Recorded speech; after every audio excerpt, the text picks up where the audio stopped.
이 새벽을 주님과 2부 돌아왔습니다. 계속해서 부림장로교회 윤혁 목사님께서 시편 57편 1절에서 11절까지의 말씀을 본문으로 인생의 전반전과 후반전이란 제목의 하나님의 말씀 전해주시겠습니다. 많은 은혜 받으시기 바랍니다. 사울이 뒤를 보려고 그리로 들어갔는데 그 굴의 안쪽 깊은 곳에 다윗과 그의 부하들이 숨어 있었다. 아멘. 전반전의 삶이 어떤 삶이었죠? 쫓기는 삶이었습니다. 다윗이 사울에게 쫓기는 거예요. 그래서 광야로 갔는데, 자기 동족에게로 갔는데 동족들이 어떻게 하죠? 고발합니다. 여기 있다고요. 그래서 사울이 와서 또 쫓겨납니다. 그래서 간 곳이 엔게디 황무지예요. 엔게디 황무지예요. 근데 그 엔게디 황무지에 가서 동굴이 있으니까 그 동굴에 다윗과 그의 사람들이 숨어 있었습니다. 근데 사울이 어떻게 했다고요? 그 소식을 들은 거예요. 그래서 3,000명의 정예 부대를 모읍니다. 그리고 쫓아와요. 어디로요? 엔게디로요. 바로 사울이 있는 곳까지 쫓아옵니다. 그리고 더 쫓아와서요, 바로 굴 앞까지 쫓아온 거예요. 그게 전반전이었습니다. 그런데 후반전에 어떻게 됐다는 거예요? 사울이 그물을 쳤는데, 사울이 함정을 파고 다윗을 잡으려고 했는데 거꾸로 다윗이 사울을 잡는 장면이 나옵니다. 그게 4절부터 연결되는 거예요. 한번 보실까요? 4절부터요. 사무엘상 24장 4절부터 보시겠습니다. 자, 시작. 다윗의 부하들이 그에게 말하였다. 드디어 주님께서 대장님에게 약속하신 바로 그날이 왔습니다. 내가 너의 원수를 너의 손에 넘겨줄 것이니 내가 마음대로 그를 처치하여라 하신 바로 그날이 되었습니다. 다윗이 일어나서 사울의 겉옷자락을 몰래 잘랐다. 넘어가서요, 7절 말씀 보시겠습니다. 쭉 넘어가세요. 7절. 다윗은 이런 말로 자기의 부하들을 타이르고 그들이 일어나 사울을 치지 못하게 했다. 마침내 사울이 일어나서 굴 속에서 나가 길을 걸어갔다. 아멘. 어떤 일이 벌어진 거죠? 사울이 군대를 모으고 3,000명을 모으고 바로 굴 앞까지 왔습니다. 근데 그리고 나서 사울이 뭐냐면 뒤를 보려고 굴에 들어간 거예요. 혼자서요. 근데 그 굴 안에 누가 있었죠? 다윗과 그의 부하들이 다 있었습니다. 누가 잡힌 거죠? 사울이요. 마음만 먹으면 사울은 그 자리에서 죽임을 당할 수도 있습니다. 오히려 자기가 그물에 갇힌 고기가 된 거예요. 그런 일이 벌어졌습니다. 어떤 삶이죠? 역전의 삶입니다. 반전의 삶이고요, 승리의 삶이 펼쳐지는 거예요. 그것이 시편 57편의 후반전의 이야기입니다. 그것이 다윗의 이야기고 다윗의 시예요. 그런데요, 이 시편 57편은 그냥 단순히 하는 다윗의 이야기뿐만이 아니라 여기에는 중요한 신학적인 의미가 담겨 있습니다. 그래서요, 시편 57편에는 여러 가지 상징적인 의미가 나와 있습니다. 한번 하나씩 볼까요? 1절 말씀 보시겠습니까? 본문 1절이요. 자, 시작. 참으로 하나님, 나를 불쌍히 여겨주십시오. 불쌍히 여겨주십시오. 내 영혼이 주님께로 피합니다. 이 재난이 지나가기까지 내가 주님의 날개 그늘 아래로 피합니다. 아멘. 다윗이 재난을 맞아, 재앙들을 맞아 어디로 피하죠? 주님께로요. 더 정확해요, 주의 날개 그늘 아래로 피했다고 말씀하고 있습니다. 근데 그 주의 날개 그늘 아래가 어디죠? 그것이 속죄소를 상징하는 거예요. 한번 사진 보여주시겠어요? 속죄소 사진이요. 자, 네모나게 된 황금 상자가 있죠. 그것이 뭐죠? 법궤입니다. 그래서 모세의 두 돌판과 만나와 아론의 쌍난 지팡이를 그 안에 두었습니다. 법궤 언약궤입니다.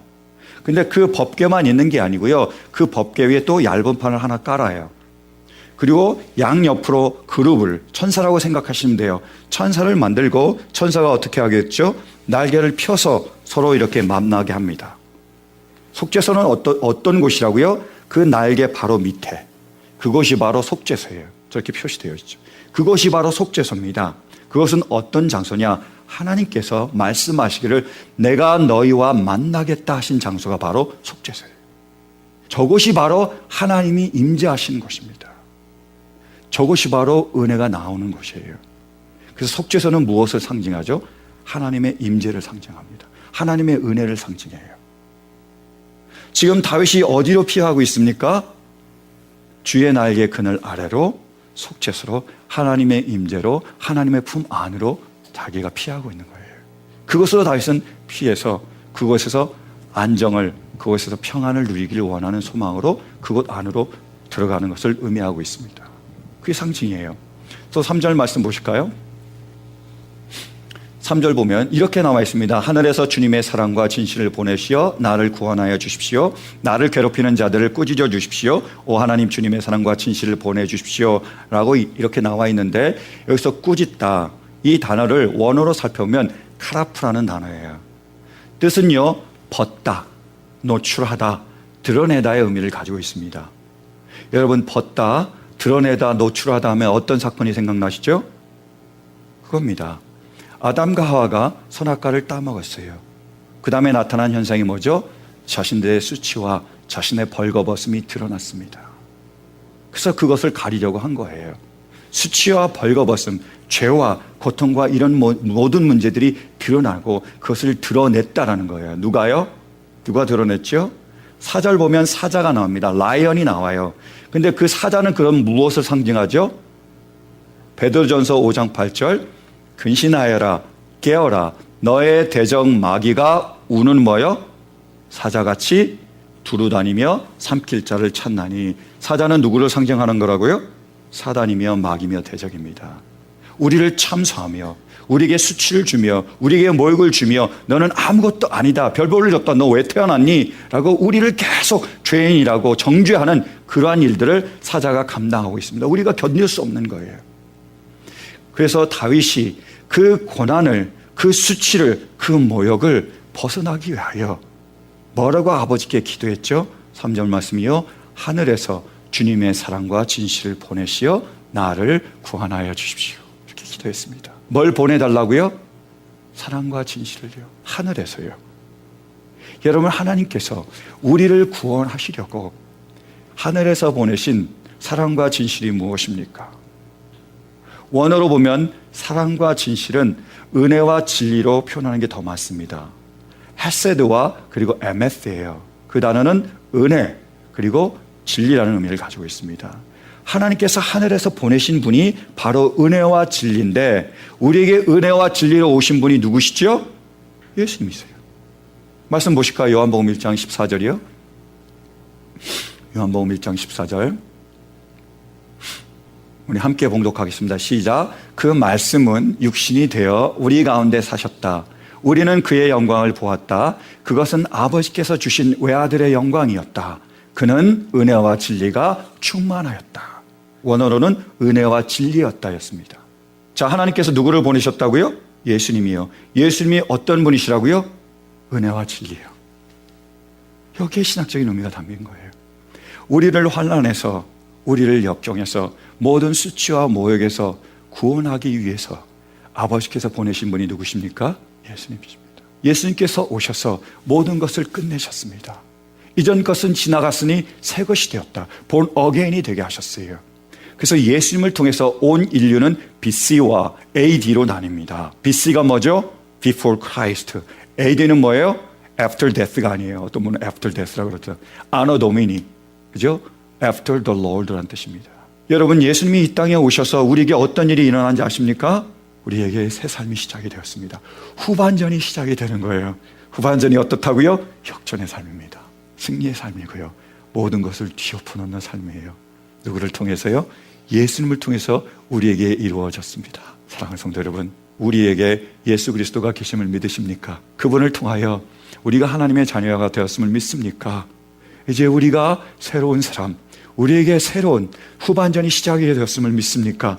그 후반전이 승리가 되실 것을 믿으세요? 고린도후서 5장 17절은 말합니다. 그런즉 누구든지 그리스도 안에 있으면 새로운 피조물이라.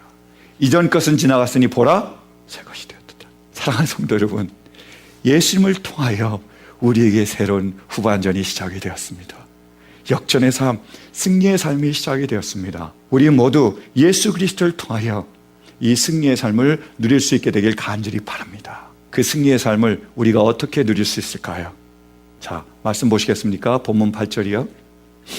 오늘 본문 말씀 8절 시작. 내 영혼아 깨어나라. 검은 고야 수금아 깨어나라. 내가 새벽을 깨우련다. 아멘. 이것이 바로 우리의 삶, 후반전의 삶입니다. 어떻게 해야 된다고요? 우리의 영혼을 깨우며 검은 고와 수금을 깨우며 새벽을 깨워야 합니다. 사랑하는 성도 여러분, 이런 은혜가 있기를 간절히 축원합니다. 맨 먼저 뭐예요? 우리의 영혼을 깨워야 된다고 말하고 있는 거예요. 원어로 보면 카보드입니다. 영혼보다 영광이 더 맞습니다. 그래서 우리가 하나님으로부터 거듭나서 새 사람이 되었기 때문에 우리는 뭘 깨워야 된다고요? 영광을 깨워야 되는 거예요. 영광이 뭐죠? 우리를 하나님의 자녀로 만드신 그 하나님으로 인해 우리가 하나님의 자녀가 되었던 그 정체성을 회복해야 됩니다. 하나님 자녀로서의 우리의 영광을 우리가 회복시켜야 되는 거예요. 깨워야 합니다. 그것이 우리의 후반전의 삶입니다. 저는 2000년에 이 미국에 왔습니다. 한국에서요. 그래서 달랑 우리 부부만 와가지고 또 4년 동안 대학에서 공부를 했습니다. 그리고 또 이제 졸업을 하고 목회를 이렇게 전도사부터 이렇게 쭉 하기 시작했어요. 그래서 개척교회부터 시작해서 여러 교회를 거쳐서 어떤 교회에 갔는데, 바로 이전 교회였지만 그 교회에 갔는데 교회에서 계속 사역을 하고 있는데 갑자기 목사님이 자기가 교회가 어려워졌다고 사례비를 못 주시겠대요. 그래서 못 받았습니다. 한 달. 근데 그 다음 달이 됐는데 계속 어렵대요. 또 못 받았어요. 그래서 1년 동안 못 받았습니다. 훅 지나가 버린 거예요. 근데 한 달, 두 달은 어떻게 버텼는데요. 그 다음 버티기가 너무 힘들더라고요. 그래서 우리가 살아야 되잖아요. 먹고는 살아야 되니까, 아무것도 없으니까 와이프가 그때부터 더 일을 많이 하기 시작했어요. 그래서 아침 9시부터 저녁 9시까지 일했어요. 월요일부터 토요일까지 일했습니다. 그리고 주일날도 또 교회 나가서 봉사를 했죠. 그런데 그게 하루 이틀이지 한 달, 두 달이지 굉장히 견디기가 힘들더라고요. 와이프한테 미안하고, 그리고 제가요 굉장히 한심해 보였습니다. 비참해 보인 거예요. 이게 뭐냐? 내가 가장인데, 아이들도 있는데 점점 제가 상태가 안 좋아지기 시작했어요. 그래서요 우울증 증세가 나타나기 시작했습니다.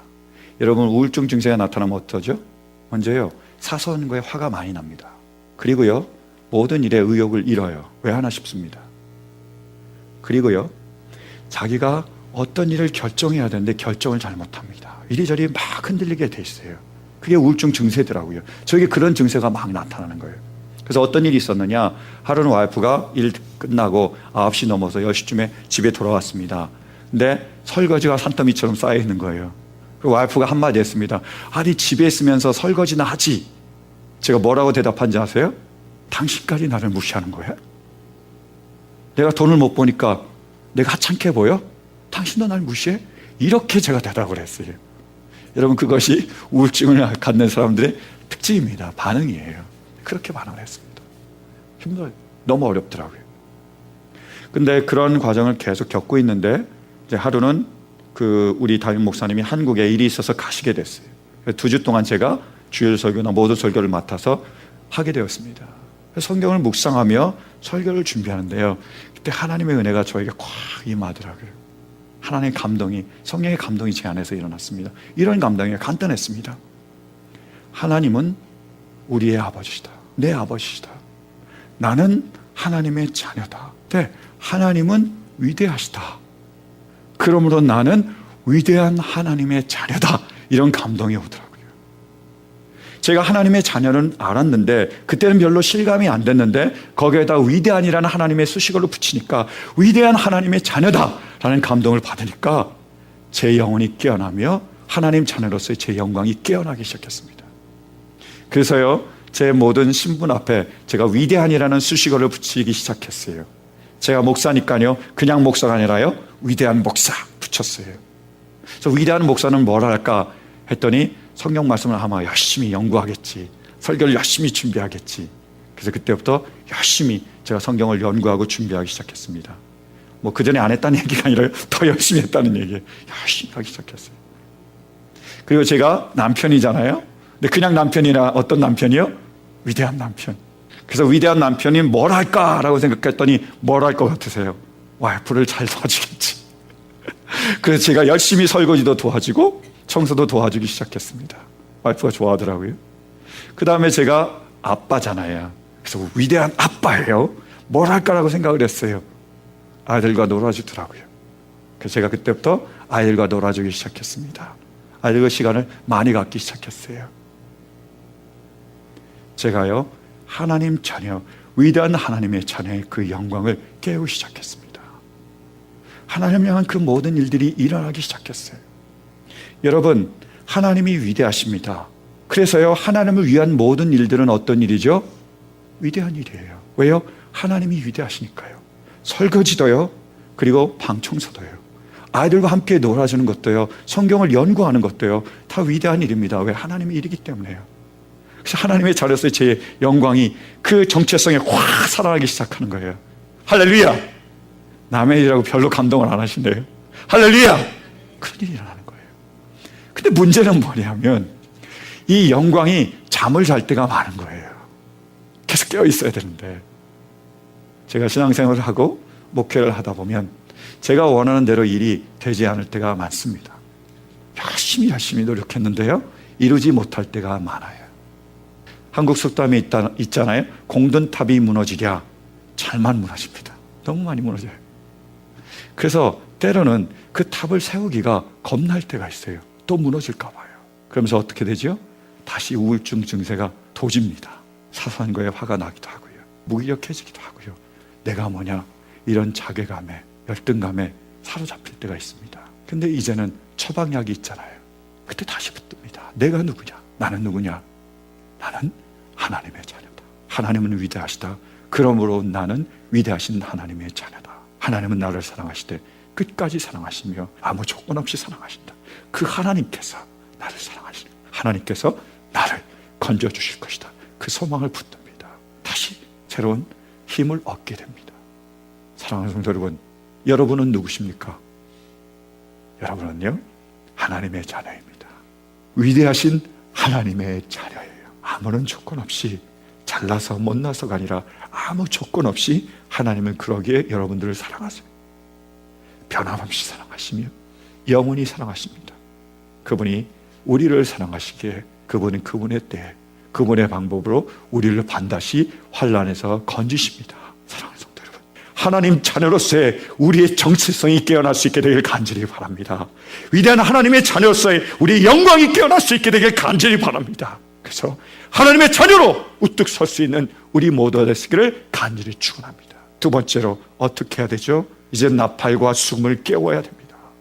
비파와 수금을 들고 하나님을 찬양하며 하나님께 영광과 감사를 드리는 거예요. 우리를 사랑하신 하나님, 우리를 위해 죽으신 예수님, 우리를 구원하신 그분, 그분의 모든 은혜와 감사를 찬양하며 우리가 위대한 하나님의 자녀임을 선포해야 합니다. 그때 어떤 일이 일어납니까? 새벽을 깨울 수 있습니다. 우리 모두가 새벽을 깨워야 합니다. 설교 말씀 중에, 연구하는 중에, 그 모임 중에 어떤 목사님이 그러시더라고요. 새벽을 왜 깨우죠? 저녁이 지나면 새벽이 당연히 오는 거 아닙니까? 그렇게 얘기하시더라고요. 여러분, 그래요? 가만히 놔두면 새벽이 옵니까? 어떻습니까? 새벽이 뭐죠? 새벽은요, 어둠을 깨뜨리는 빛입니다. 새벽은 절망을 몰아내는 희망이에요. 새벽은요, 죽음을 삼키는 생명입니다. 새벽은 저절로 절대로 오지 않습니다. 새벽은 언제 우리에게 오죠?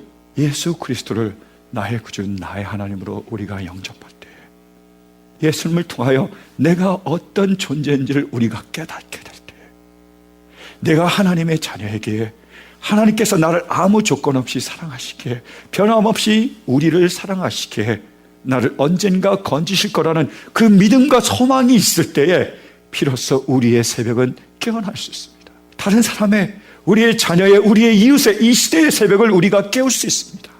그때 새벽이 우리에게 찾아오는 거예요. 저는 우리 모두에게 이 새벽이 찾아오기를 간절히 축원합니다. 사랑하는 성도 여러분, 우리 모두 새벽을 깨울 수 있게 되기를 간절히 축원합니다. 우리 한번 영상 하나 보실까요?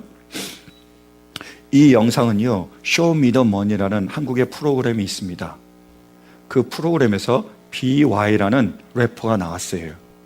그래서 마지막 무대에 불렀던 노래입니다. 근데 이 노래로 최종 우승을 했습니다. 그래서 어떤 노래인지 한번 우리가 보기 원합니다. 쇼미더머니예요. 쇼미더머니. 이 가사를 알아듣기가 저는 쉽지가 않았습니다. 그래서 아예 가사를 제가 가져왔습니다. 읽어드리려고요. 여러분들도 비슷하리라고 생각했어요. 이런 내용이에요. 열등감 덩어리 평생 비교당할 만해. 그 누구도 너는 절대로 안 따라가네. 하찮은 영혼 아무도 너조차도 너를 인정 못하잖아. 언제나 구속된 삶 거짓 자유를 외쳐 헛된 길을 가. 진리는 지금도 내일도 없어. 내가 내 삶의 주인이 되어 내 의지대로만 살아가야 돼. 신은 허상일 뿐 내가 믿는 건 말도 안 되는 거짓된 이야기뿐. Wake up, wake up, wake up. 애써 보이지 않는 걸 믿으려 해. 진짜 내가 볼 땐 너무 우스워서 배꼽 잡게 만드네. 또. 우린 창조물이 아니야. 계속 진화해 가고 있네. 우리 삶은 죽음이 끝이니 너의 삶을 쾌락을 위해서 누리게. 내 나약함으로 인해 인간이 만든 존재에 대체 왜 기대? 한심하게 짝이 없지. 신이 될 수 있는데 그 사실을 왜 회피해? 거룩한 척 하지 마. 내 가면은 언젠가 들통나게 돼 있어. 역겨워 너의 삶 속에서 매번 나타나게 되는 너의 위선. 내 안에 죄가 씻긴다는 건 불가능해. 신이 있다고 해도 더러운 널 보지도 않을 게 분명해. 그는 영원히 내 멀리에 있어. Fake, you fake. 난 꿈을 꾸는 자. 이게 바로 나의 정체성. 불가능한 꿈을 꾸지만 가능하다 믿어 누가 뭐라건. I don't give up. 내 죄들은 이미 사하여졌어. 새로운 사랑과 축복으로 인해 내 아침엔 난 다시 나음을 입어. 난 내가 말하는 것과 달리 내 가치를 알아. 특별하게 고귀함을 가진 단 하나뿐인 자녀임을 알아. 생명 안에 우주, 우주 안에 지구, 그 안에 하나밖에 없는 내 지문, 무지 많은 피부 중에 내 노랑임을, 난 내가 밟은 이 땅의 희망임을 언제나 확신해. 미래가 보이지 않아도 돼. 제3의 눈은 존재도 필요도 안 해. 내 영혼은 알아. 영원히 God makes no mistakes. God makes no mistakes. 내가 가진 재능과 어떤 내 조건이 아닌 내가 숨쉬며 산다는 사실만으로서 박수만할 자격이 있어. 사랑받을 만한 자격이 있어. 삶을 선물로 받은 걸 당연하게 난 절대 여기지 않을래. 나를 위해 창조된 이 땅 위에서 만물은 나만이 가진 아름다움에 반응해. 나는 내 존재 이유를 확실하게 아는 애. 죽음은 절대 끝이 아닌 걸. 죽는 날엔 나는 제일 편하게 두 눈을 감을래. 죽음은 끝이 아닌 걸. 죽는 날엔 나는 제일 편하게 두 눈을 감아. 이 내용이었어요. 여러분 어떠십니까? 사단은 지금도 우는 사자처럼 자기가 삼킬 자를 찾고 있습니다. 그리고 다가와 얘기하는 거예요. 너는 별 볼 일 없어. 너는 하찮은 존재야. 봐라. 네가 한 게 뭐냐? 네가 이룬 게 뭐냐? 네가 애써서 노력해도 되는 게 뭐냐? 너에게 있는 게 뭐냐? 실패와 실망과 좌절과 역경뿐 아니냐? 너는 쓸데없는 존재야. 쓸모없는 존재야. 우리의 모든 수치와 모욕을 드러내며 우리를 나락으로 이끌어내려고 가고 있습니다. 그러나 우리 하나님은 우리에게 무엇이라고 말씀하셨습니까? 너는 내 사랑하는 자요 기뻐하는 자라고 말씀하셨습니다. 우리는 누구의 목소리에 귀를 기울여야 됩니까? 사단과 세상입니까? 우리의 하나님 아버지십니까? 우리 모두 하나님 아버지의 그 진리의 소리에 귀를 기울일 수 있게 되길 간절히 바랍니다. 우리는 누구입니까? 사랑받을 만한 존재이며 이 세상을 살아갈 만한 존재이며 우리는 하나님의 사랑받는 하나님의 자녀입니다. 우리가 잘하고 우리가 못하고 그것이 중요한 것이 아니라 우리가 하나님의 자녀이기에 하나님께서 그렇게 사랑하시기에 그것 하나만으로 우리는 사랑받기에 충분한 사랑받는 존재들입니다. 우리는 이 땅에 그 누구보다 소중한 존재이며 하나님 아버지께서 예수 그리스도 그 독생자를 주시기까지 그분의 생명을 바치시기까지 그분과 바꾸시기까지 우리를 사랑해 주셨던 그러한 존재들입니다. 여러분, 우리의 자화상이 하나님 앞에서 온전한 자화상을 회복할 수 있게 되길 간절히 바랍니다. 여러분, 우리가 하나님의 자녀의 영광으로 다시 한번 깨어날 수 있게 되길 간절히 바랍니다. 잠자고 있는 우리 하나님 자녀의 영광을 우리가 깨우고 다시 일어날 수 있게 되길 간절히 바랍니다. 하나님을 향하여, 이 세상을 향하여 나는 하나님의 자녀다, 나는 하나님의 위대한 자녀다, 이렇게 외칠 수 있기를, 그 하나님의 위대한 자녀로 그렇게 살아갈 수 있게 되길 간절히 바랍니다. 우리의 영광이 깨어날 때에 나팔과 수금과 비파를 들고 우리가 그 모든 것을 깨울 때에 우리는 우리의 새벽을 깨울 수 있게 될 것입니다. 우리의 자녀들을, 그 자녀들의 새벽을 우리가 깨울 수 있습니다. 그리고 그 좌절과 절망 가운데 일그러지고 찌그러진 이 시대의 모든 그러한 사람들의 그들의 자화상을 우리가 깨울 수 있습니다. 사랑하는 성도 여러분, 다시 한번 일어설 수 있게 되길 간절히 바랍니다. 하나님의 그 은혜로 예수 그리스도의 그 보혈로 우리의 영광이 깨어날 수 있게 되길 간절히 바랍니다. 우리를 통하여 영광 받으실 그 하나님을 우리 모두가 기대합니다. 오늘 이 시간 주님의 진리의 말씀으로 그분의 사랑의 음성으로 우리 모두의 그 하나님 자녀로서의 영광이 깨어나는 그 축복이 있기를 간절히 축원합니다. 지금까지 라크라 센터에 위치한 부림장로교회 윤혁 목사님께서 하나님의 말씀 전해주셨습니다. 부림장로교회는 주님을 따르는 균형 있고 건강한 교회가 되기를 소망하며 고통받고 신음하는 사람들을 하나님께 인도하는 교회가 되기를 원합니다. 이 시간 방송을 들으시고 신앙에 도움받기를 원하시는 분은 전화 818-249-3001 818지역 249-3001번으로 문의하시거나 3561 푸틸 블루버드 라크라 센터에 있는 부림 장로교회로 찾아오시기 바랍니다. 시민권 신청, 부모님, 배우자, 자녀 영주권 신청, 취업이민, 종교이민, 학생비자, 신분 변경, 추방유예, 결혼, 공증. 인생이 달린 이 모든 일 어디에 맡겨야 할까요? 한인타운 연장자 센터의 모치기관인 주눈사랑채 이민법률센터에 맡기세요. 21년 이민법 경력의 박창영 이민국 공인변호인이 성심을 다해 도와드립니다. 올림픽과 윌튼 323-735-7888 323-735-7888. 아니 당신 미장원 다녀왔어? 헤어스타일이 확 바뀌었네. 홈쇼핑 월드 차홍 고데기로 마술을 부렸지. 홈쇼핑 월드 차홍 고데기. 차홍 허니앤비 샴푸로 머리 감으면서 차홍 헤어두피 마사지를 쓰면 머릿결이 너무너무 부드러워지고 한 움큼씩 빠지던 머리카락도 눈에 띄게 덜 빠져. 차홍 고데기 너무 좋아. 그럼 그 웨이브 머리도 당연하죠. 3, 4분이면 이렇게 풍성한 웨이브 머리를 만들 수 있다고요. 너무 이쁘다. 어디서 샀어? 홈쇼핑 월드. 가격 만족, 품질 만족, 행복한 쇼핑. 활가와 웨스턴 홈쇼핑 월드.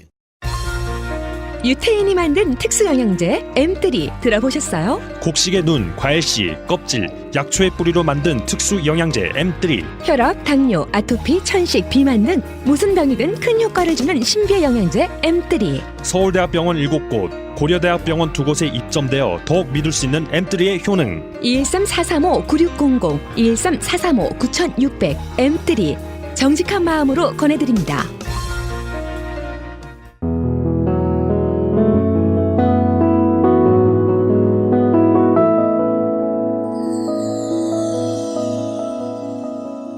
지금 여러분께서는 AM 1650과 인터넷을 통해 미 전역과 전 세계로 방송되는 크리스찬 헤럴드의 이 새벽을 주님과 2부 함께하고 계십니다. 방송 시간과 설교 편성표는 크리스찬 헤럴드 신문 주간 편성표나 홈페이지chtv1888.org에서 확인하실 수 있습니다. 계속해서 이 시간에는 나성 서부교회 서건오 목사님께서 요나서 1장 11절에서 17절까지의 말씀을 본문으로 폭풍 중에 깨달은 하나님의 사랑이란 제목의 하나님의 말씀 전해주시겠습니다. 많은 은혜 되시기 바랍니다. 눈에 보이는 풍랑만 두려운 게 아니에요. 내 몸의 병만 두려운 것이 아니라 내 마음의 중심에서, 삶의 중심에서 하나님이 점점 멀어져 가고 신앙에 뒷걸음치는 것이 영적으로 얼마나 위험한가, 이것을 폭풍을 통해서 요나에게 깨닫게 해 주십니다. 우리는 다 고난이 오면 본능적으로 자신을 돌아보게 됩니다. 내가 하나님 앞에 무슨 죄를 지어서 이런 고난을 받게 되나?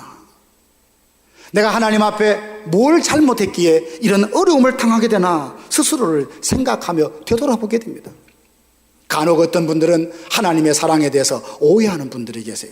하나님이 날 사랑한다면 내 인생의 풍랑은 없어야 된다고, 하나님이 나를 사랑하신다면 모든 일에 범사 형통해야 된다고, 하나님이 나를 사랑한다면 아픔도 눈물도 없어야 된다고 하나님의 사랑을 그렇게 생각하는 사람이 있습니다. 이런 사람들은 살면서 굉장히 당황합니다. 왜요? 하나님의 사랑은 우리에게 형통하게 하시고 건강해서 모든 것을 주시면서 동시에 우리가 삐뚤어지고 잘못 갈 때 풍랑이라도 일으켜서 그 걸음을 돌이키시는 하나님이시기 때문입니다.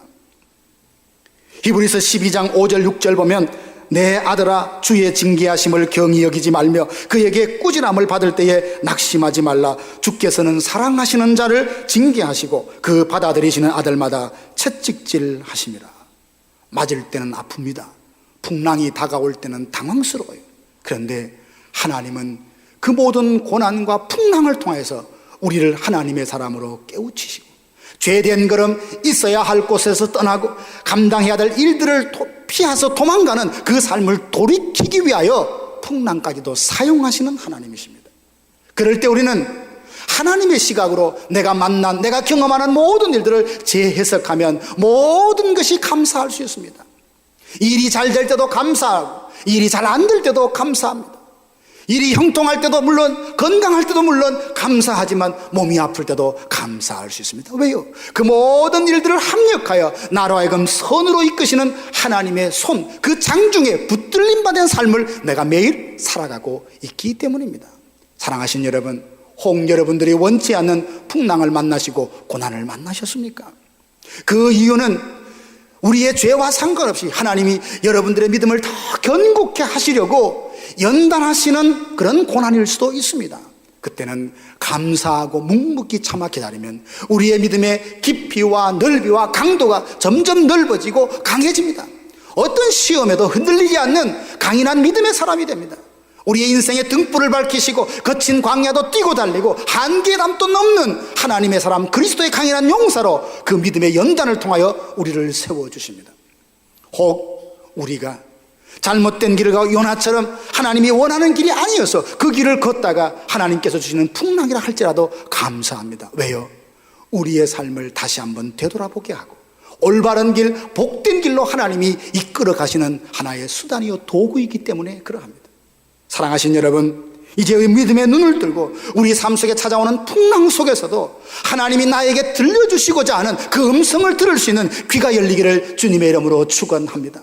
부는 바람 그리고 몰아치는 폭풍만 보고 두려워하고 당황할 것이 아니라 그 사건을 통하여서 내 심장, 내 영혼이 간직하고 들어야 될 음성을 들었은 그 음성을 듣는 학자의 귀가 열리는 은혜가 있기를 주님의 이름으로 축원합니다. 그러면 어디에 있든 무슨 일을 만나든 우리는 당황하지 않고 그 일들을 능히 넘어설 수 있습니다. 요나는 폭풍을 통해서 또 하나 깨닫게 된 것은 하나님의 사랑이 얼마나 뜨겁고 정말 열렬한가를 그가 깨달았습니다. 우리는 하나님 날 사랑하신다 이 부분에 대해서 부인할 사람은 아무도 없습니다. 그래요, 하나님 나 사랑해요. 그런데 그 사랑의 강도와 깊이와 그 넓이를 알게 되면 가만히 있을 수가 없어요. 하나님이 나를 얼마나 사랑하시는지 그것을 온몸으로 온 영이 느끼고 경험하게 되면 가만히 있을 수 없다고. 하나님의 사랑은 그렇게 시시한 게 아니에요. 그냥 말로 나 너 사랑해 이 정도의 사랑이 아닙니다. 우리가 죄인 되었을 때에 예수 그리스도를 십자가에 내어주시기까지 모든 것을 내어주시는 하나님의 그 사랑, 그것을 고난 중에 풍랑 중에 만나게 되면 주체할 수 없는 감동과 위로, 능히 그 고난을 이겨설 수 있는 에너지와 능력을 공급하시는 바로 그 사랑이기 때문입니다. 요나는 사명을 받고도 지금 도망을 치고 있습니다. 그런데 하나님은 자기를 버리지 않으시고 그 바다 끝까지 풍랑이 난 배까지 하나님이 직접 찾아오셨다는 것을 그가 깨달았습니다. 기어코 내가 있어야 할 자리, 기어코 내가 해야만 하는 일을 감당할 수 있도록 마음에 도전을 주시고 격려하시고 힘을 주는 바로 그 하나님의 사랑, 그 사랑을 그가 경험하고 있습니다. 양이 스스로 제 길을 가다가 무리에서 이탈되어 버렸습니다. 그러면 밤이 오게 되면 그 양은 얼마나 두렵습니까? 외로움과 두려움 가운데 바위 틈에 숨어서 혹시 맹수가 달려드나 걱정하면서 그냥 초조하게 기다리고 있습니다. 그런데 목자는 어떠합니까? 여기에 있으라니까 제 마음대로 간다며 고집스럽다며 찾지 않습니까? 그렇지 않습니다. 100마리의 양이 있다면 99마리의 양을 우리에 두고 그 한 마리 잃어버린 고집스러운 양을 찾기 위해서 온 들녘을 찾습니다. 어디에 있니? 아무개야? 누구야? 온 들녘을 찾으면서 그 양 한 마리를 찾아 나서는 것이 목자의 마음이 아닙니까? 그러다가 아련히 멀리서 내 목사의 소리가 들립니다. 내 이름을 불러요. 목자님 나 여기 있어요. 그러면 기쁨으로 어깨에 메고 우리로 돌아오는 것이 목자의 마음이 아닙니까? 우리는 요나처럼 다 자기의 길로 제 길로 갑니다. 그러다 보니까 넘어지고 실패하고 아픔이 있고 고난을 당합니다. 근데 하나님은 그를 보며 고소하다 잘했다 이게 아니라 그 현장, 풍랑이 있는 바다까지, 고난의 현장까지 오셔서 우리를 위로하시고 새롭게 하시고 구원하시는, 찾아오시는, 포기하지 않는 그 사랑이 우리를 향한 하나님의 사랑인 줄로 믿으시기를 바랍니다. 우리가 그런 사랑을 받고 있어요. 어떤 이유에서든 우리 또한 인생의 고난을 만날 때가 있을 텐데, 이 폭풍은, 고난은 우리를 향한 하나님의 사랑입니다. 사랑이기에 하나님이 나를 얼마나 사랑하는지 새롭게 깨닫게 되고, 그것이 사랑이기에 내가 잘못된 길을 갖고 있는 것을 깨닫게 해주고 거기서 돌이켜 주시는 것이 아니겠습니까? 나의 가는 길을 오직 그가 아시나니 그가 나를 단련하신 후에는 내가 정금같이 나오리라는 이욥의 고백처럼, 오늘 저와 여러분들도 내 삶 속에 찾아오는 고난과 풍랑, 그것 보지 말고 그 뒤에 넘어선 나를 축복하시고 세우시고 온전케 하시려는 예수님의 그 사랑을 바라보고 고난도 감사하며 묵묵히 이겨나 우리의 믿음과 신앙이 더욱더 뿌리가 깊어지고 넓어지고 강인해져서 세상의 어떤 유혹도 시험도 흔들릴 수 없는 진정한 믿음의 주인공이 되기를 주님의 이름으로 축복합니다. 두 번째로, 폭풍으로 인해서 하나님의 사랑을 깨닫게 된 요나는 어떻게 행동을 합니까? 12절 보면 요나가 대답을 합니다. 나를 들어 바다에 던지라. 나를 들어 바다에 던지라. 사람들은 이제 배 밑에서 잠자고 있던 요나를 깨워서 이제 위로 올렸습니다. 도대체 너는 누구냐? 어디서 와서 어디로 가느냐? 나는 히브리 사람이다. 땅과 그리고 바다를 만드신, 창조하신 하나님을 경외하는 사람이다. 그런데 내가 그 하나님의 얼굴을 피하여 도망가고 있는 중이다. 이 마음이 섬뜩합니다. 아니, 바다와 육지를 만드신 그 하나님을 피해서 지금 도망가고 있다고? 이 도망자가 지금 우리 배에 타고 있다고? 이 어쩌란 말인가 탄식을 하면서 그들이 선지자를 추궁합니다. 도대체 왜 그렇게 했느냐며 요나를 추궁합니다. 이 말을 들으면서 요나는 어떤 결단을 해야 된다는 것이 마음에 들었을 것입니다. 요나는 풍랑의 원인이 나에게 있다는 것을 그들에게 말했습니다. 내가 여호와의 낯을 피하여 얼굴을 피하여 도망한 것 때문에 지금 이 풍랑이 일어났다라고 말했는데, 결국 어떤 행동을 요구할 때 요나는 말합니다. 나를 들어 바다에 던지라. 나를 들어 바다에 던지라. 성경학자 매튜 헨리는 이 부분을 보면서 요나의 철저한 자기 회개다, 그렇게 해석을 했습니다. 요나는 많은 사람들 앞에 자기의 잘못을 다 고백합니다. 드러냈습니다. 나는 히브리 사람인데 하나님의 얼굴을 피하여 도망가고 있는 사람이다. 자기의 잘못을 말했습니다. 그럼에도 불구하고 바다는 여전히 지금 풍랑이 계속되고 있었습니다. 요나는 도망가는 자기를 포기하지 않으시고 끝까지 거기까지 찾아오신 하나님의 그 뜨거운 사랑을 경험하고 회개하며 자기 자신을 내려놓습니다. 나를 들어 바다에 던지라. 그리고 이 고백은 자기 포기의 선언입니다. 내 좋아하는 대로, 내 방식대로, 내 만족, 내 기쁨을 위하여 그렇게 살았던 인생을 포기하고 이제 하나님 기뻐하시는 대로, 하나님 원하시는 대로, 하나님 말씀한 대로 살겠다는 많은 사람들 앞에 선언입니다. 우리도 한번 보십시오. 조금만 기회가 생기면 내 마음대로 하고 싶어하는 생각이 얼마나 많습니까? 내가 하고 싶을 때 말하고, 내가 말하고 싶은 말을 하고, 내가 선택하는 것을 선택하며 그렇게 살아가지 않습니까? 하나님이 아니라 함에도 불구하고, 하나님이 가지 말라 함에도 불구하고 내가 좋다면, 내가 만족하다면 내 기쁨을 위하여 행동할 때가 혹시 없습니까? 이런 기질은 내 스스로의 의지로 꺾을 수가 없습니다. 나는 이렇게 해야지, 저렇게 해야지. 아무리 결심을 해도 내 결심과 의지만으로는 삐뚤어지게 나아가는 이 잘못된 걸음을 꺾을 수가 없어요. 하나님의 진실한 사랑이 그 마음에 임할 때, 은혜가 임할 때만이 그 은혜의 힘으로, 사랑의 힘으로 가던 걸음을 돌이켜서 하나님 품으로 달려갈 수 있는 줄로 믿습니다. 나를 들어 바다에 던지라는 이 말은 또한 하나님만 전적으로 신뢰하겠다는 다짐입니다. 지금 요나는 살려고 도망가는데 나를 들어 바다에 던지라면 그래 죽여라, 이런 식의 말은 결코 아닙니다.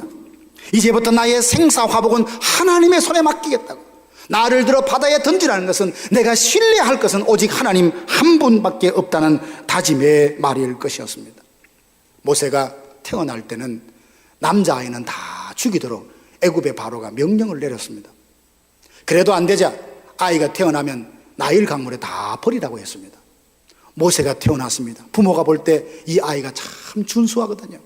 하나님이 이 모세를 통하여 행할 일이 있다는 비전을 보고 3개월 동안 키웠는데 더 이상 아이가 자꾸 크면서 울음소리가 크니 집에서 감추고 속이고 키울 수가 없었던 겁니다. 갈대 상자를 만들어서 거기에 모세를 담아 나일 강물에 띄웁니다. 이 장면이 이제 내가 어떻게 할 수 없으니까 이제 끝이다 라고 포기하는 것이 아니라 내 품에서 하나님의 품으로 올려드리는 것이다. 바로 신앙적으로 그러합니다. 하나님의 손에 올려드렸더니 그 모세는 어떻게 됐습니까? 바로의 공주의 아들이 돼서 애굽의 최고의 학문과 기술을 다 익혀서 말과 일에 능통한 하나님의 사람이 되었지 않습니까? 그 능력이 나중에 출애굽 사역을 감당할 때 얼마나 귀하게 쓰임 받았습니까? 사랑하시는 여러분, 하나님만 전적으로 신뢰하면 일이 안 될 것 같고, 그리고 가로막힐 것 같지만 궁극적으로 승리하며 궁극적으로 우리의 삶 속에 진정한 승리를 가져다는 지름길이 된 줄로 믿습니다. 15절 보십시오. 선원들이 요나를 바다에 던졌을 때 바다의 폭풍이 그쳤다라고 했습니다. 어떤 방법으로 노를 아무리 저어봅니다. 배에서 싣고 있는 짐을 버려봅니다. 그래도 어떻게 하지 못했던 그 풍랑이 요나를 바다에 던지니 잠잠해졌다라고 했습니다. 사랑하는 성도 여러분, 대부분의 갈등과 다툼의 원인은 환경 문제가 아니라 다른 사람의 문제가 아니라 바로 우리 자신의 문제라는 것을 깨닫게 됩니다. 문제의 원인은 바로 나에게 있어요. 나를 들어 바다에 던지라며 철저하게 회개하고 자기 고집을 내려놓을 때 화평함과 거룩함이 공동체에 뿌리를 내린다는 것을 깨닫게 됩니다. 바사에 남아있던 모든 유대인들이 하만의 손에 죽게 되었습니다. 하만은 권력을 가진 다음에 자기에게 전하지 않는 모르드게를 보며 괘씸한 생각이 들었어요. 저거 누구냐? 유다인이랍니다. 그를 죽이는 것으로 성이 풀리지 않아요. 그래서 그를 비롯해서 모든 유다인들을 다 몰살시키려고 날짜를 정해놓고 왕의 조서까지 받아 놓았습니다. 이 사실을 알고 모르드게와 유다인들은 성문 앞에 앉아서 굵은 베옷을 입고 하나님 앞에 기도하며 부르짖고 있습니다. 에스더가 알고 무슨 일이냐 물어보니까 상황이 이러하다고. 그래서 왕에게 직접 나아가서 왕후가 이야기를 좀 해주려고 하니까 그 에스더는 말을 합니다. 왕궁의 법도가 그렇게 할 수 없다고 이야기합니다. 그때 모르드게가 한 말이 있지요. 내가 왕후의 위를 얻은 것이 이때를 위함이 아닌 줄 누가 아느냐. 하나님께서 너를 왕으로 세우신 것은 이 위기 가운데 있는 유다민족을 구원하려고 그 자리를 허락하신 것이 아니냐라고 도전을 했을 때에 죽으면 죽으리라 다짐하며 금식하며 그 일을 나서서 위기에 빠진 유다민족을 구원하는 것을 우리가 보게 됩니다. 죽으면 죽으리라는 에스더의 이 고백이나 바울이 예수 그리스도의 향기를 드러내며 부활의 권능을 날마다 삶 속에서 경험하기 위해서 나는 날마다 죽노라 고백했던 이 말이나 요나가 나를 들어 바다에 던지라는 말이나 모두가 의미가 통하는 말이 아닙니까? 내가 죽어야, 내가 나를 내려놓아야 그 자리에 진정한 그리스도의 향기가 드러나고 하나됨이 이루어지고 연합함이 이루어지는 줄로 믿습니다. 죽으면 죽으리라, 나는 날마다 죽노라, 나를 바다에 던지라. 이것이 성경에 나오는 어떤 한 인물만의 고백이 아니라 오늘 우리 삶 속에서 늘 고백되어지고 적용되는 하나님의 말씀이 되기를 간절히 바랍니다. 어디든지 무슨 일을 하든지 내가 살아있으면 시끄럽기 마련입니다. 갈등과 다툼이 일어나기를 원합니다. 싸움의 원인을, 갈등의 원인을 어설프게 분석해서 네가 문제야, 네가 문제야, 네가 바다에 빠져야 돼, 네가 바다에 들어가야 돼, 이게 아니라 바로 내 탓이라며 나를 바다에 던지라 라고 자기를 회개하고 자기를 내려놓는 이런 신앙의 용단과 결단을 통해서 갈등과 아픔을 화해로, 치유로 그렇게 나아가는 저와 여러분들 되기를 간절히 바랍니다. 세 번째로 생각해 보고 싶은 것은 요나가 바다에 던져진 후에 어떻게 되었나라는 겁니다. 17절 말씀 보면 여호와께서 이미 큰 물고기를 예비하사 요나를 삼키게 하셨다. 여기에 이미 예비하셨다라는 말이 금세 우리 눈에 들어옵니다. 우리는 내일을 몰라요. 내일을 모릅니다. 그렇지만 확실한 믿음은 뭐냐면 하나님이 내일에 대한 내 모든 것을 예비해 놓으셨다. 여호와 이르의 하나님인 것을 우리는 분명히 믿고 내일을 기다립니다. 그렇지 않습니까? 단기 선교팀이 이제 오늘 저녁이 되면 베트남으로 떠납니다. 거기에 어떤 일이 있을지 우리가 상상하라고 예상은 하지만 실제는 아무도 모릅니다. 그러나 확신하는 것은 하나님은 먼저 가 계시며 거기서 우리의 팀을 기다리고 계신 줄로 믿습니다. 신명기의 말씀 보면 그런 약속이 있습니다. 이스라엘 백성들을 앞서 행하시며 장막 칠 곳을 친히 준비하시고 행로 중에 그들을 안고 가셨다라고 말합니다. 우리 눈에는 보이지 않을지 모르지만 믿음으로 느낄 수 있는 건 뭐냐면 하나님이 우리 팀을, 하나님이 우리 가정을, 하나님이 우리 교회를, 하나님이 우리 기업을, 우리의 자녀를 품에 안고 이 광야 같은 행로를 지금 걸어가고 있다고 믿으신다면 얼마나 마음의 평안과 기쁨일까요? 믿음이 없다면 그 품에 안겨 있으면서도 불안합니다. 믿음이 없으면 하나님과 동행하면서도 하나님 없다는 생각 때문에 늘 염려가 됩니다. 여호와께서 이미 큰 물고기를 요나를 위하여 준비하셨다. 로버트 슐러 목사님을 여러분 잘 아실 것입니다. 그분이 한국에서 집회를 인도하실 때에 자기의 간증을 했습니다. 집회를 하는 도중에 미국에서 연락이 왔는데 13살 된 딸 캐롤이 교통사고로 왼쪽 다리를 절단하게 되는 큰 사고를 맞이했습니다. 얼마나 당하고 기가 막힌 일입니까? 그 사고가 있은 지 1년여 지나서 사모님이 유방암으로 또한 고생을 하시게 되었습니다. 그는 이런 고통 속에서 잠시 흔들렸지만 하나님을 온전히 의지하고 믿음이 강한 목사님으로 그렇게 세워졌다며 이 체험을 이야기하며 이런 일화를 들려주었습니다. 하나님이 벼랑 가까이로 나를 오라 하셨다. 벼랑 끝에 더 가까이 오라고 하셔서 가까이 다가갔더니 벼랑 끝에 겨우 발을 붙이고 서 있는 나를 벼랑 아래로 밀어버리셨다. 나는 떨어졌다.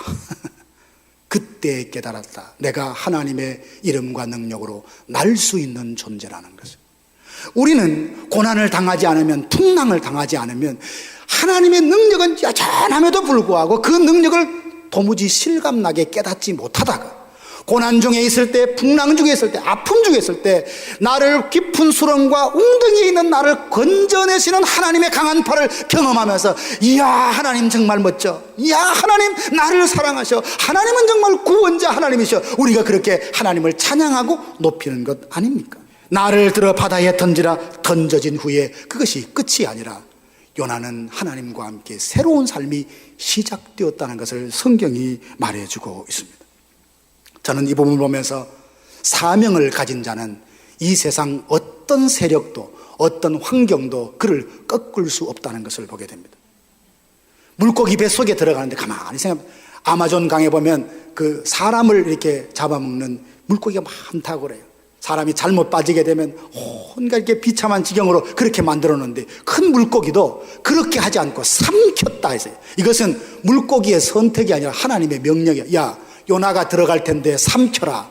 어떤 피부에 상하지 않도록 삼켜라. 꿀꺽 삼켰어요. 삼켰는데 소화가 안 되는 겁니다.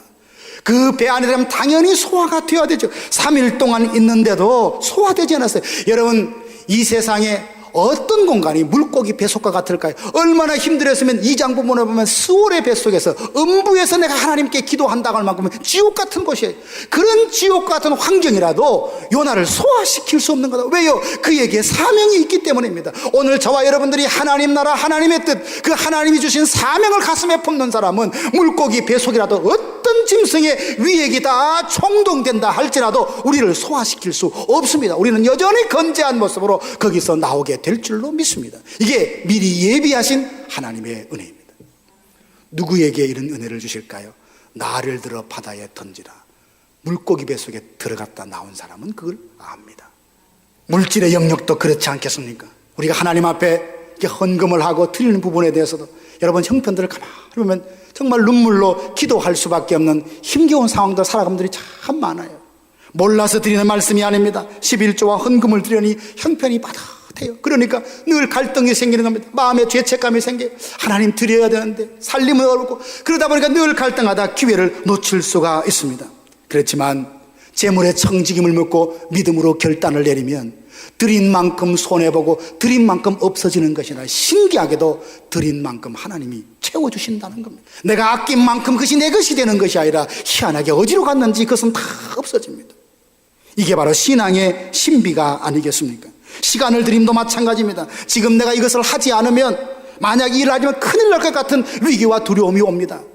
부득이한 환경에 있는 사람이 왜 없겠습니까마는 이런 영역에서 나를 들어 바다에 던지라는 이 요나의 고백처럼 하나님이 기뻐하신 일에 내 시간과 마음과 물질을 거기에 드림으로 하나님이 그 이후로 나에게 어떤 은혜를 베푸시는지 나로 하여금 어떤 새로운 역사를 시작해 하시는지를 경험하게 되는 이런 기적의 주인공들이 우리 모두가 되기를 간절히 바랍니다. 예수님께서 제자들에게 십자가를 지라 하셨습니다. 나를 따라오거든 오려거든 자기를 부인하고 자기 십자가를 지라라고 말씀을 하셨습니다. 여러분, 십자가를 진다는 것은 죽는 것 아닙니까? 그런데 십자가를 지는 자는 삽니다. 어떻게 해요? 죽었다가 예수와 함께 부활하거든요. 십자가를 지는 자만이 부활의 능력을 경험하게 되는 것과 같습니다. 누구든지 제 목숨을 구원코자 하면 잃을 것이요 누구든지 나를 위하여 제 목숨을 잃으면 구원하리라 했습니다. 요한복음에도 예수님 말씀하십니다. 한 알의 밀알이 땅에 떨어져서 죽지 않으면 한 알 그대로 있고, 이거 참 부끄러운 모습 아닙니까? 주인이 밀알을 땅에 심을 때는 썩어라, 썩어져라, 죽어라, 그리고 너를 통하여 풍성한 열매를 다오, 그런 기대를 갖고 땅에 심는데 그 밀알은 자기가 죽지 않고 나중에 보니까 하나를 그대로 있어요. 이건 부끄러운 거예요. 하나님께서 우리를 이 땅에 심으셨습니다. 너는 하나의 밀알이다. 이 세상에서 나를 위하여 죽어라, 나를 위하여 희생하라. 그리하면 너를 통하여 많은 열매를 맺고 내가 영광을 받으라. 그런데 내가 죽지 않아요. 여전히 내가 살아있으니까 예수님께 앞에 갈 때 하나를 그대로 있고, 이게 우리의 모습일 수 있다는 겁니다. 우리는 자기를 포기하려고 하면 두려움이 옵니다. 이래도 되나? 내려놓으려고 하면 모든 것을 잃을 것 같은 생각에 두려움이 옵니다. 그러나 누구든지 크고자 하는 자는 섬기는 자가 되고, 누구든지 으뜸이 되고 하면 모든 사람의 종이 되라고 하신 예수님의 이 역설적인 진리를 알고 삶 속에 행한다면, 나는 낮아지는데 낮아진 그 자리에서 주님을 만나고 주님이 나를 높이 높이 존귀하게 세우심을 깨닫게 될 것입니다. 예수를 위해서, 복음을 위해서 내가 죽으면 그 죽음 무덤에 나를 버리지 않으시고 찾아오셔서 부활의 권능으로 나를 살려내실 것입니다. 내가 포기하고 나를 내려놓으면 하나님이 아름답고 더 신기하고 놀라운 것들로 채워주실 것입니다. 이게 진짜인지 거짓말인지 여러분 삶의 순종을 통해서 맛보시기를 바랍니다. 자녀들에게, 이웃에게 내가 살아보니 이렇더라, 살아있는 간증의 주인공이 되기를 간절히 바랍니다. 아브라함은 어느 날 하나님 앞에 말씀을 듣습니다. 모리아 산으로 가서 내 아들 독자 이삭을 번제로 드려라. 어떤 헌신자로 드리라고 합니다. 내 손으로 죽여서 각을 떠서 제물로 다 태워드려라. 아브라함이 순종해서 산을 오릅니다. 그 마음이 얼마나 착잡했을까요? 종들을 산 아래 두고 제단을 쌓고 나무를 버려놓고 아들을 결박하고 칼을 들려고 했을 때 하나님이 부릅니다. 아브라함아, 아브라함아, 그 독자 이삭에게 손도 대지 말라. 네가 나를 그만큼 사랑한다는 건 내가 이제 알았다라고 말합니다. 주변에 둘러보니 순양이 수풀에 걸려서 있는 거예요. 그걸 대신해서 제물로 잡고 기쁨으로 아들과 함께 손잡고 산으로 내려왔다는 거 아닙니까? 하나님께서 말씀하실 때 그 아들마저 드릴 수만큼 헌신했을 때 뭘 느꼈습니까? 하나님 그 모리아 산에 가서서 그 꼭대기 정상에 가서 하나님의 준비하신 여호와 이레를 경험했던, 우리가 삶 속에서 하나님의 뜻대로 순종하고 발을 내디디면 여호와 이레의 하나님을 경험하게 될 것입니다. 장담하기는 우리가 여기서 선교를 위해서 기도하는 우리들보다도 현장에 가서 그에서 사역하는 분들이 여호와 이레 하나님, 우리를 위하여 이런 은혜를 준비하셨군요, 이런 은혜를 우리에게 주시려고 기다리고 계셨군요, 선교 현지에 가면서 온 몸으로 느끼게 될 줄로 믿습니다. 이게 하나님이 우리를 향한 사랑이 아니겠습니까? 사랑하는 성도 여러분, 폭풍을 만나면, 고난을 만나면 다 두렵고 염려하고 힘겹습니다. 그러나 폭풍을 통해 우리는 깨닫는 것이 있습니다. 배를 삼킬 만한 큰 폭풍보다도 나를 더 망가뜨리는 것은 하나님으로부터 점점 멀어지려고 하는 안일한 생각입니다. 그것을 십자가에 못 박지 않고는 우리의 믿음의 진도는 기대하기가 어렵습니다. 늘 도망치지만 그럼에도 불구하고 나를 사랑하신 하나님의 사랑이 머리로 나를 사랑하는구나가 아니라, 그분은 나를 얼마나 사랑한지 그 사랑의 강도와 깊이와 그 정도를 온몸으로 느끼며 찬양하지 않을 수 없는 상태, 하나님께 예배하지 않을 수 없는 상태, 하나님 앞에 나의 모든 것을 드려도 아깝지 않다는 감동과 감격으로 이끌 만큼 하나님의 그 사랑이 우리 마음에 흘러 충만히 넘친다면 우리는 이 땅에서 지금과 다른 삶을 살아가게 될 것입니다. 사랑하신 여러분, 나를 들어 바다에 던지라던 요나처럼 나를 내려놓고 회개하고 철저히 하나님만 신뢰하며 살아가십시다. 하나님의 얼굴을 피함으로 도망치던 삶에서 되돌이켜서 주님을 향하여 주님께로 달려가는 신실한 믿음의 경주자들이 다 되기를 주님의 이름으로 축복합니다. 그러면 하나님이 우리를 위해 예비하신 그 은혜를 누리며 새로운 인생이 우리 앞에 펼쳐질 것입니다. 지금까지 나성 서부교회 서건오 목사님께서 하나님의 말씀 전해주셨습니다. 나성 서부교회는 하나님께 기쁨이 되는 교회라는 비전 아래 영적 생명력이 넘치는 교회, 예수님을 닮아가는 교회, 영적 리더십을 발휘하는 교회를 추구하고 있습니다. 이 시간 방송을 들으시고 신앙에 도움을 받기 원하시는 분들은 323지역 939-7323 323지역 939-7323번으로 문의하시거나 1218 사우스 페어팩스 애비뉴 로스앤젤레스에 위치한 나성 서부교회로 오시기 바랍니다.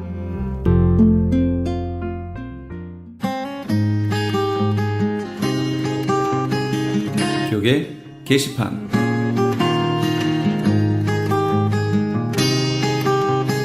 미주 크리스천 문인협회에서 제30회 신인등단 시상식 및 축하 모임을 갖습니다. 일시는 7월 30일 토요일 오전 10시며 장소는 올림픽과 웨스트레이크가 만나는 곳에 있는 한미 장로교회입니다. 좀 더 자세한 사항을 알기 원하시는 분은 전화 213-249-0771 213지역 249-0771 정지훈 회장에게 연락 주시기 바랍니다.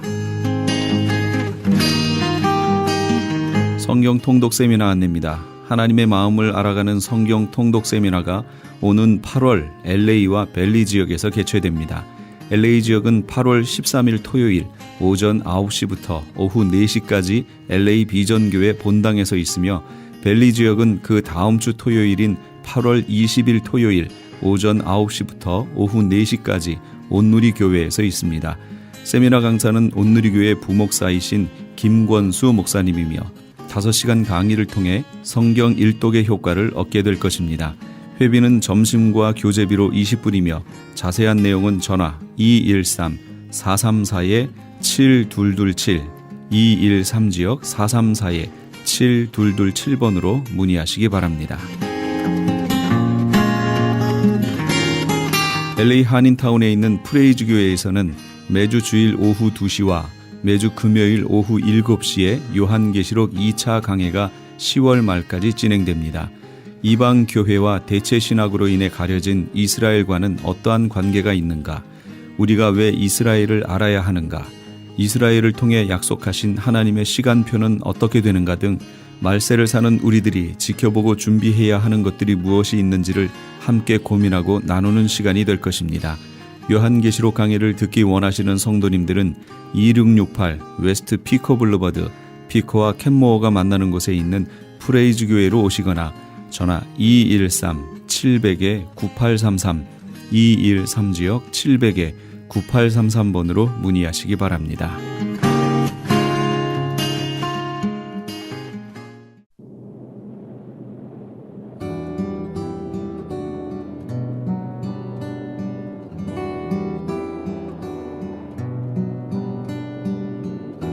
매일매일 똑같이 주어지는 하루지만 바로 지금 이 순간의 마음가짐을 통해서 어제와는 다른 오늘을 살 수 있습니다.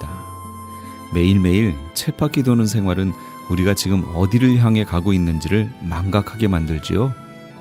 소망이 뚜렷하고 그 소망을 향해 한 걸음 한 걸음 내딛는 사람들에게는 오늘 주어진 하루가 복된 날이 될 겁니다. 그러나 그렇지 않은 사람들에게는 오늘 하루가 지겹고 힘든 날이 되겠죠. 소망을 붙드시는 예수 그리스도를 마음에 새기시는, 그래서 그 예수 그리스도와 동행하시는 그런 하루 되시기 바랍니다. 오늘 하루도 주 안에서 참 좋은 날 될 겁니다. 지금까지 크리스찬 헤럴드 방송에서 보내드린 이 새벽을 주님과의 정영철이었습니다. 고맙습니다.